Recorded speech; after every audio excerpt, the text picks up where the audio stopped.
Y bien, vamos a continuar con más aquí en Hola El Salvador. Vamos a hablar un poquito acerca del proceso de aceptación de herencia aquí en El Salvador. Yo sé que hay muchas preguntas en torno a este y hay que entender que así como nosotros vamos a tener algo, ¿verdad?, que nos puede encantar, también estamos nosotros aceptando ciertas obligaciones, ¿será? Pues bien, es mejor resolverlo desde ya, enterrarnos desde ahorita. Y bueno, recordarle que el WhatsApp de Hola El Salvador también está listo por si usted tiene alguna pregunta de algún caso que usted esté pasando en este momento. Tenemos un invitado muy especial, le damos la bienvenida al licenciado Ovidio Nolasco para poder hablar acerca de eso. Nos visita de parte de Multiservicios, así que, ¿cómo está, licenciado? Bienvenido. Daniela, mucho gusto, gracias por recibirme en este bello estudio.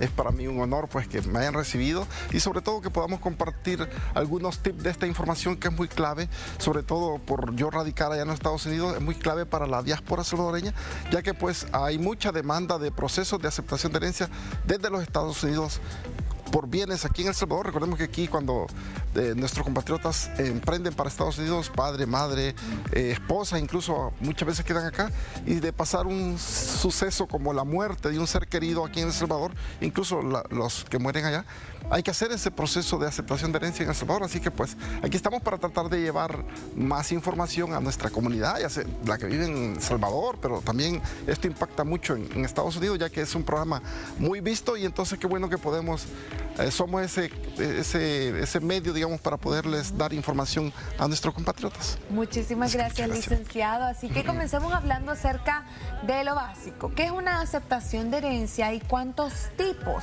hay de aceptación de herencia, por lo menos aquí en El Salvador?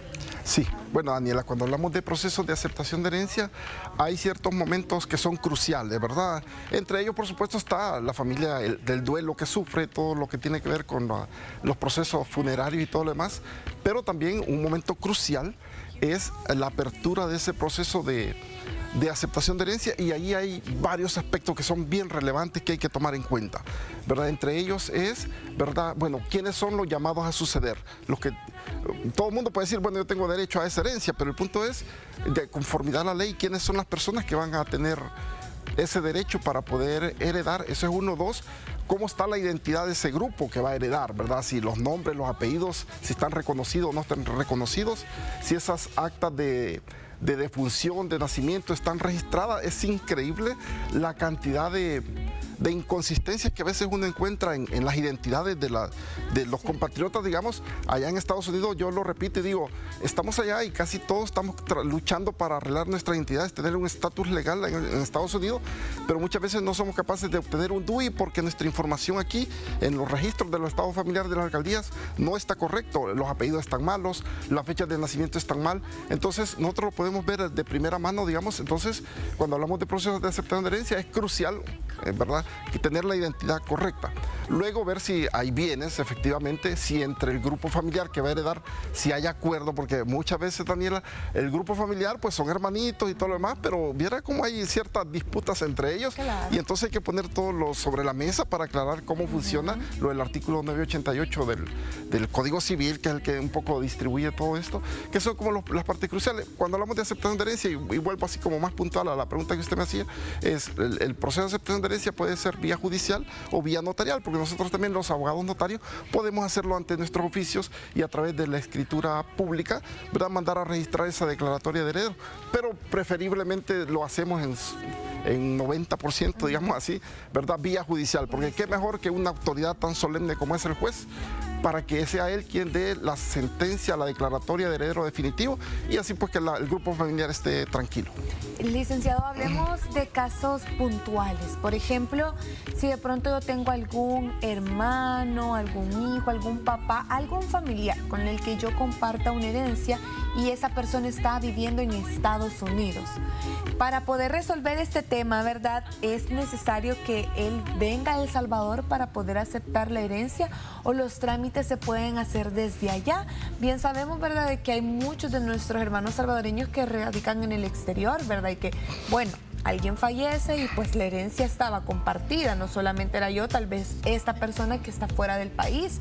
¿Cómo hago para poder hacer el proceso? ¿Es necesario que él tenga que regresar a El Salvador o se puede hacer de donde él se encuentre? Sí, bueno, todavía, digamos, voy a decir así, todavía existe la creencia en muchos de los compatriotas que radicamos en Estados Unidos que este tipo de trámites solo se pueden resolver si viajo a El Salvador. Sí. Y por eso nosotros allá en nuestro bufete encontramos muchas personas que dicen es que mi pariente falleció hace 20 años o cantidad de años, entre otros temas, ¿verdad? Porque estamos hablando de aceptación de herencia. Entonces, y no he podido ir a El Salvador a resolverlo. Esa es una creencia nada más, porque perfectamente, y nosotros a eso nos dedicamos, la persona, digo, aquel que puede venir con facilidad a los Estados Unidos porque su estatus es legal, pudiera hacerlo, pero la verdad es que es un proceso que dura un promedio de 6 meses. No lo va a poder resolver ni aunque venga.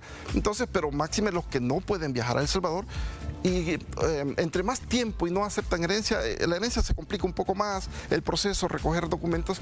Entonces es por eso que los salvadoreños radicados en el exterior, y no solo me refiero a los Estados Unidos, en Europa, en Canadá, en México, donde usted quiera, en Sudamérica, no necesitan viajar a El Salvador para poder hacer el proceso de aceptación de herencia, pueden hacerlo desde allá, y ahí la razón de nuestra oficina, porque pueden perfectamente abocarse, nos firman un poder general judicial, ¿verdad? Que nos dan esa potestad, ese mandato para que podamos iniciar, seguir hasta finalizar un proceso de aceptación de herencia en El Salvador, registrar esa declaratoria de heredero definitivo, registrar los bienes, las escrituras que su pariente ha dejado, ¿verdad? Incluso nosotros las entregamos allá mismo en los Estados Unidos.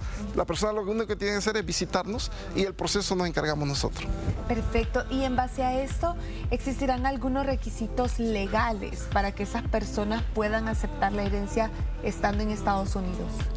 Bueno, digamos, los requisitos legales son tener documento de identidad, sí, ¿verdad? El artículo 665 del Código Civil dice que la herencia que se transmite es solo aquella que es solicitada y aceptada, ¿verdad? Porque a veces hay hermanos que no se pronuncian sobre la herencia. Entonces, un tercer requisito es que pues tiene que demostrar con su partida de nacimiento porque es que es heredero, digamos, las actas de defunción, incluso muchas veces los hijos, ¿verdad? Pueden ser dentro del matrimonio o nacidos fuera del matrimonio, y siempre y cuando el apellido del causante ellos lo tengan porque son hijos, digamos, entonces tienen derecho a esa aceptación de herencia. Y encontramos a veces entre la familia, ¿verdad? Dicen, no, pero es que él no nació dentro del hogar, o sea, los hijos legítimos somos nosotros, él pues fue de, no sé, como de un incidente que pasó fuera, sí, no, ¿verdad? Siempre y cuando el padre, el progenitor o madre en este caso, fue reconocido y en la partida de nacimiento está el nombre de la persona, entra VIP, digo yo, entra VIP al proceso de aceptación de herencia,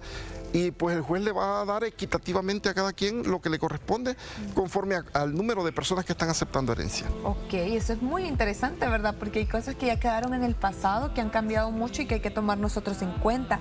Hablemos también si es importante o qué sucede también si el familiar no tenía un testamento, ¿verdad? Eso es muy importante porque a veces se habla, a mí me dijo que me dejó tal cosa, pero no firmó nada, no hizo este testamento y todavía ni siquiera se ha iniciado algún proceso legal referente a esto. Sí, ¿Qué es lo que se y hace? hay como bastantita incidencia en este tema, ya que de hecho nosotros, parte de nuestro servicio allá en el exterior, los salvadoreños pueden perfectamente formular testamento, de hecho lo hacemos, y pues esa voluntad es... Ay, sí, más ordenado. Sí, más ordenado. Entonces, cuando iniciamos un proceso de aceptación de herencia, es correcto, entre los tipos de aceptación de herencia también están aceptaciones de herencia intestadas y testadas. Las intestadas, pues como su misma palabra más o menos se deduce, ¿verdad? Es que no hay testamento. Entonces hay que llamar a todo ese grupo que establece el artículo 988 del Código Civil, ahí da la lista, ¿verdad? Los 7 grupos en orden de prioridad, ¿verdad? Que primero está la esposa, los padres del difunto, más los hijos, y luego así va bajando la escala. En tercer lugar están los hermanos. Entonces eso es importante como tomarlo en cuenta, ya que es un poco la línea que se debe seguir, y en base a eso es que se obtiene la declaratoria. Ok, hablemos también de un término que se escucha mucho y es esto de otorgarle a alguien un poder legal, que algún familiar me otorgue a mí, por decirle, el poder legal para, digamos, poder representarlo aquí en el país porque él no va a venir. ¿Eso se puede realizar y cómo sería el trámite? ¿Qué poder tengo yo si yo le doy ese poder legal a algún familiar mío? O sea, ¿qué puede hacer con eso ese familiar? Sí, esa es otra creencia que ha existido por años, que yo sé que ahora la comunidad salvadoreña está más informada, pero hay personas que todavía es así, y lo pongo con este ejemplo. hay muchos compatriotas que están allá en los Estados Unidos, voy a seguir insistiendo en Estados Unidos, y que tienen propiedades aquí en El Salvador, y justo esas propiedades no están a nombre de ellos, porque ellos han creído, ¿verdad?, que para poner escrituras a nombre de ellos tienen que venir a El Salvador y no tienen documentos, no pueden venir. Entonces le digo, no, esa creencia no es así, esa es mala información, ya que usted no necesita, ¿verdad?, visitar El Salvador para comprar una, dos, tres, las escrituras que sea, ¿verdad? Entonces usted perfectamente con un poder, su pariente ya lo va a representar, ¿verdad? Y la escritura ya de una vez que salga a nombre de ellos. Esto es diferente cuando a veces dice, fíjese que mandé un poder, pero me dijeron que no pudieron ponerlo a nombre mío y entonces lo tuvieron que poner a nombre de ellos. Le digo, hay que revisar ahí, porque si un poder es para eso, es para que en la escritura salga su nombre. Pero además de ese tipo de poderes, las personas nos buscan mucho para poderes generales judiciales, poderes para bancos, administrar cuentas de banco, poderes para divorcio, poderes civiles, poderes para querellar, poderes para solicitar distintos trámites en instituciones ya sea del gobierno o en las instituciones de la Corte Suprema de Justicia o cosas administrativas, incluso para servicios básicos, pues personas compran propiedades, pero esos recibos siguen estando a nombre del antiguo dueño. Entonces, mire, me puede ser un poder administrativo porque necesito que vayan a ponerme nuevos servicios o hacerme cambio de nombre de esos servicios. Entonces nosotros atendemos a la comunidad salvadoreña como con más de 100 servicios y entre ellos hacemos poderes de todo tipo. Casi me salía la palabra decir cartapoderes porque allá la información que los salvadoreños entienden, los poderes los entienden más como cartapoderes, algo que estamos claros, yo como abogado notario sé que son poderes generales judiciales, poderes generales administrativos, poderes especiales, pero no son cartapoderes. Pero nuestra comunidad ya es increíble. Yo al principio hice una lucha con mis compatriotas diciendo, no se llaman cartapoderes, se llaman poderes generales judiciales o poderes especiales, pero dije, no, pero hágame una cartapoder. Entonces perdí la batalla y digo, ok, pues vamos a hacer cartapoderes para los distintos trámites que usted necesita, que su pariente o su abogado en El Salvador lo represente. Así como funciona el tema desde allá. Ok, perfecto. Hablemos también de cómo puedo yo verificar de que mi familiar sí es el heredero legítimo. ¿Puedo yo verificar eso? Sí, perfectamente. El grupo familiar tiene acceso libre para poder ver. ¿Por qué? Porque no es prohibido ni secreto. No, de ninguna manera. Es más, eso es de información pública, ¿verdad? En el sentido de que cuando se conforma el expediente de quiénes van a ser los herederos, pues allí tiene que ir exactamente el grupo familiar. Y así como no puede introducir, no puede optar, digamos, a ser heredero a alguien que pretenda tener derecho, pero si no está, también alguien no puede excluir a la otra persona que sea heredero. Simplemente ya el código establece quiénes son los llamados a suceder y con qué se acredita, con la partida de nacimiento, con los documentos de identidad, tanto de la persona heredera como de la persona fallecida. El acta de función son documentos que y los jueces, créanme, aquí en el país, los jueces y los colaboradores, digamos, son muy acuciosos en el sentido de revisar bien que eso vaya completo, de tal manera que si yo, digamos, como hermano, yo no puedo darme la autoridad de excluir a alguien o de introducir a alguien que conforme a la ley no le corresponda configurar en ese proceso de aceptación de herencia. Ok, ¿qué sucede si ya se hizo un testamento, verdad, y ya se tienen a los herederos, pero viene otro familiar y reclama parte de esta herencia? Se vuelve un poco confuso porque uno dice, hay testamento, ¿qué más quieren? Aquí dice que es para cada uno, ¿verdad? Pero viene algún familiar y dice, no, yo también tengo derecho, a mí también se me dijo en su momento. ¿Sí la ley le hace caso, digamos, a ese alegato o qué es lo que sucede? Bueno, lo quiero explicar con un ejemplo. Por supuesto, no voy a decir nombres, pero entonces estos dos hermanos, hembra y mujer, viven en los Estados Unidos muy ocupados porque tienen empresas. Su papá, ¿verdad?, se envejeció, pues, ¿verdad? Y aquí una sobrina que vive en North Carolina, espero con eso no comprometer, vive en North Carolina, le dijo a la mamá, mira, cuida a mi tío entonces, cuídalo, dale todo, y ya que pues los hijos de él están desentendidos con el anciano, yo te voy a mandar remesa para que lo cuides, ¿verdad?, que él termine bien su día. Entonces, cuando pasó ya que el anciano falleció, con los días, no sé cómo, los dos hermanos se enteraron, ellos asumían que la propiedad era de ellos, pero con el pasar de los días se dieron cuenta que su papá formuló un testamento. Consiguieron ellos una copia del testamento, lo leyeron, no le entendieron nada, entonces me llamaron, mire, usted asesora sobre temas de aceptación de herencia en El Salvador. Sí, ok, queremos llegar con usted. Llegan, me muestran el testamento y en el testamento dice, mi casa, que era una propiedad, ¿verdad?, se la dejo a mi querida sobrina tal. Le digo, porque ellos, lo enojado que estaban es que dice, ¿cómo es posible que mi papá dejó a la sobrina y solo nosotros dos somos hijos? Mi mamá falleció. Entonces, esto me permite explicar que el testador puede dejar la herencia, ya sea alguien dentro de la familia o fuera de la familia, ¿verdad? Después, para terminar la historia, entonces me dicen los hijos, sí, la verdad es que aceptamos que nos descuidamos bastante de mi papá, estamos muy ocupados en los negocios, no creímos que él iba a morir tan pronto, ¿verdad? Entonces, y no tuvimos ni chance de irlo a ver, entonces entendería, dicen ellos mismos reflexionan, quizás mi papá murió un poco resentido con nosotros, que nunca lo fuimos a ver, sabíamos que estaba enfermo, pero es que los negocios no nos dejaron ir, pero mi sobrina es verdad que ella buscó a la mamá y a través de ellos lo estuvieron asistiendo. Entonces vino el anciano pues y dijo a mi querida sobrina, le dejo la propiedad. Eso ilustra plenamente que usted como testadora puede dejarle los bienes a quien usted guste, no hay nada que le impida. Y qué bueno que ellos aceptaron, ¿verdad? Porque hay gente que no, eso era mío, sino que también aceptar que, mire, si usted no lo compró, eso no es suyo. Y al final la herencia se la pueden dejar a quien ellos quieran, ¿verdad? Porque es trabajo de ellos, así que eso es muy importante. Pero si usted está teniendo algún problema referente a esto, tiene alguna duda también referente a la aceptación de herencia, pues cómo nosotros podemos contactarnos con usted, resolver las dudas y platicarle un poquito acerca del caso que estamos pasando, Lidio.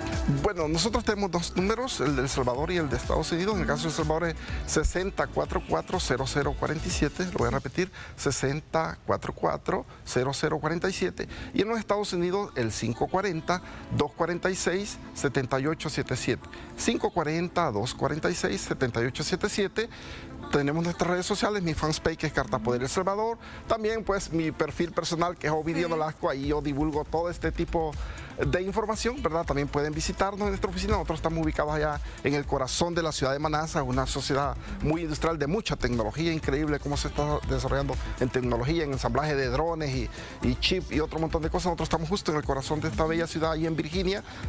Prácticamente es el DMV, le llamamos, que es Maryland, Washington, Virginia. Por eso digo, estamos en el corazón de Manasa. Desde ahí atendemos a la comunidad salvadoreña. Solo en el área del DMV, ahí nosotros vivimos, hay más de 600,000 salvadoreños que ocupan de toda esta cantidad de servicios, de esa asesoría, porque no todos pueden venir, y los que sí pueden venirse a ocupar de trámites legales acá, pues es una frustración.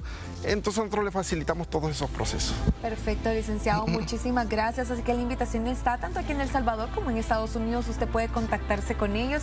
Le estamos dejando también en la pleca todos los datos para que usted pueda tomarle una fotito, ¿verdad? Y posteriormente resolver todas sus dudas. Con esto nosotros vamos a continuar con más aquí en Hola El Salvador.